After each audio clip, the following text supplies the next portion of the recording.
Hi students, how are you? I hope you are fine. Today we learn 12th class physics unit 4th. Our topic is LCR series AC circuit.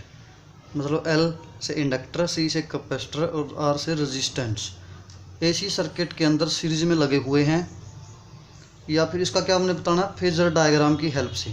किसके द्वारा? Phasor diagram की help से solution निकालना है and impedance, और बतानी है impedance क्या होगी।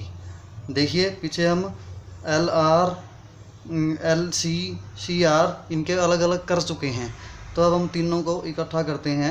Late a pure resistance R, pure inductance L and ideal capacitor capacitance C connected in series to a source of alternating EMF. देखिए जैसे डायग्राम में दिखाए हुए हैं, resistance R, inductance L, capacitance C series में जुड़े हुए हैं। अगर सीरीज में जुड़े हुए हैं तो सभी में से एक जैसा करंट एक ही फेज में मूव करेगा। जैसे आई करंट इसमें से मूव कर रहा है, आई करंट इस तरह से दिखाया हुआ है।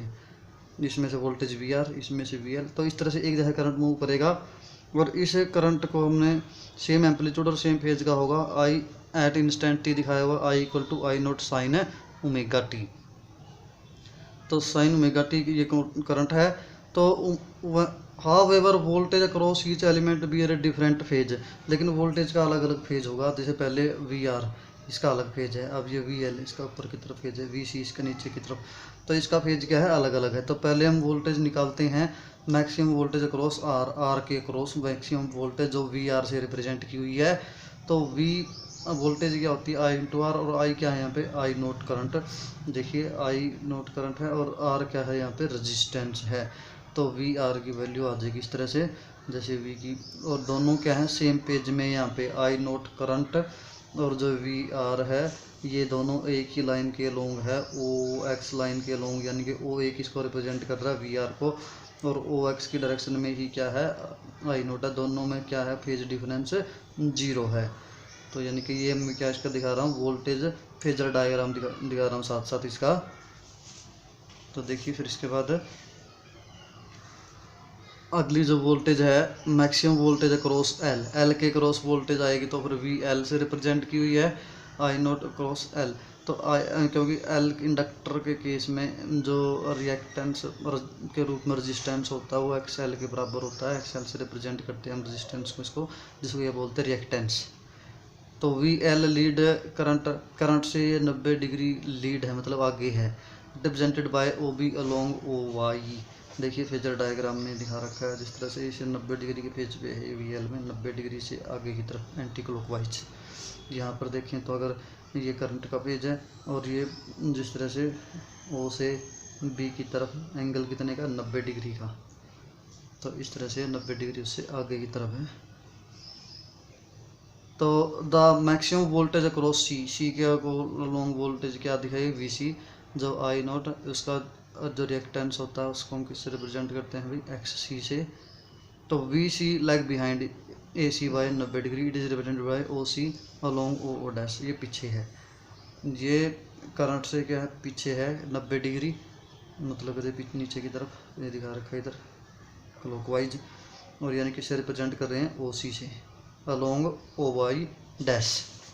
तो ये साथ के साथ क्या है, इसका फेजर डायग्राम है, वोल्टेज फेजर डायग्राम। तो देखिए फिर, as the voltage across L and C है phasor difference of 180, the net reactive voltage, अगर हम बात करें जिस तरह से वी एल के, वी एल इस तरफ गई है ये, ओ अलोंग ओ बी क्या है, वी एल अलोंग ओ सी क्या है, वी सी, दोनों में क्या है, फेज डिफरेंस 180 का है और एक दूसरे की बिल्कुल अपोजिट हैं। हम सपोज करके वहाँ चल रहे हैं कि वी एल क्या है, ग्रेटर देन है वी सी से, तो फिर ऊपर की तरफ रिजल्टेंट आएगा, वो क्या आ जाएगा, वी एल माइनस वी सी, और वो कितना होगा, ओ से बी डैश, ओ से बी डैश। तो इस तरह से हम रिएक्टिव वोल्टेज भी दोनों की जो आएगी रिजल्टेंट, वो V L minus V C आएगी, जो कि assume that V L greater than V C. तो ये क्या ऐसे ग्रेटर देन है, फिगर में दिखाया हुआ है। O B represent the and O B dash is the diagonal of O K of rectangle. देखिए अगर हम बात करें इस रेक्टेंगल की, ओ ए के बी डैश, इसका जो डायगोनल है देखिए ओ ए के बी डैश, इसका जो डायगोनल है ओ के, वो ओ बी डैश जो इन दोनों का रिजल्टेंट था, और एक ये ओ ए जो वी आर है, इनका जो रिजल्टेंट आएगा ओ बी डैश और ओ ए का, वो इसका डायगोनल है ओ के, और वो क्या रिप्रेजेंट करता है, इफेक्टिव वोल्टेज जो है तीनों की उसके बराबर आएगी। यानी कि अब ओ बी का स्क्वायर प्लस ओ ए का स्क्वायर का अंडर बराबर होगा ई के, ई नोट के बराबर, यानी कि ओ के जो रिप्रेजेंट कर रहा है। देखिए फिर तो फेजर डायग्राम ये represent by O K making angle phi with the current I naught, और ये आई के साथ क्या बना रहा है, ई नोट एंगल, ये आई नोट ये रहा, इसके साथ एंगल कितने का है, फाई का, तो फेजर एंगल कितने का है, फाई का।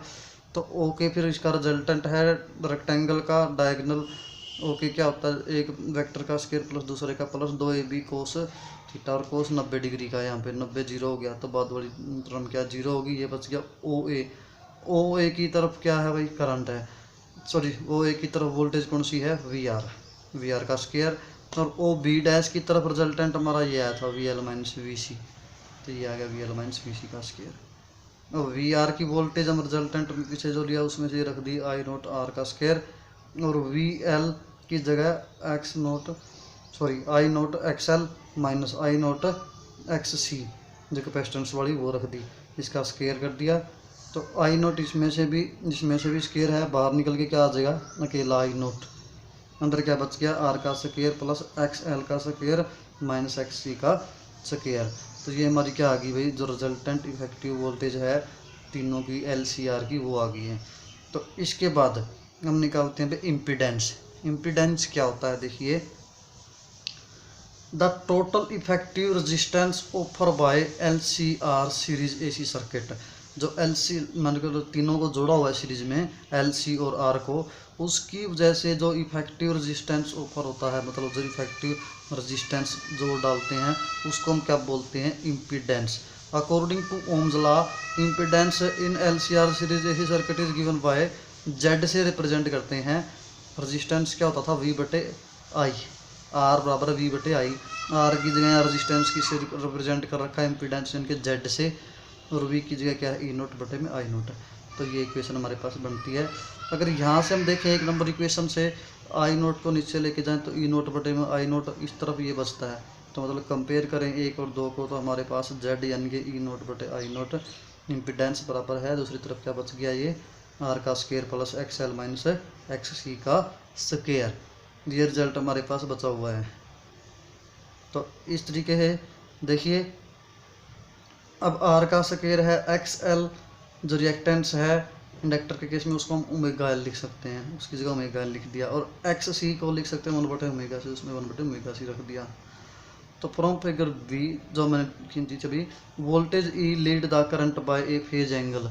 देखिए अगर इसके अंदर देखें फिगर बी में, तो यहाँ ओ से ए एक्स की अलोंग आई नोट जो है करंट की फेजर है, फेजर वेक्टर है, और ये ओ के किसका है, वोल्टेज का। अब वोल्टेज इससे कितने आगे है, फाई एंगल, ये इस तरफ है तो उससे आगे की तरफ कितना फाई, तो इससे लीड कर रही है, मतलब आगे की तरफ एंगल फाई है, तो फेज डिफरेंस इनमें दोनों में क्या हो गया, फाई।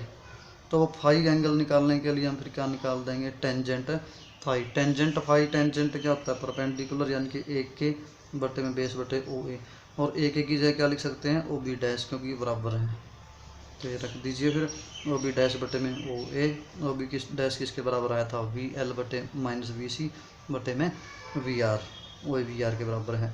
तो वी एल की वैल्यू क्या निकली थी, I naught X L minus V C की क्या निकली थी, आई नोट एक्स सी जो वोल्टेज की वैल्यू थी बटे में आई नोट आर। आई नोट ऊपर कॉमन निकाल लिया, इधर है कैंसिल हो जाएगा, तो टेंजेंट फाई क्या आ जाएगा, एक्स एल माइनस एक्स सी बटे में आर। इस तरह से हम फाई की वैल्यू निकालेंगे तो इसका टेंजेंट इनवर्स निकाल दिया जाएगा।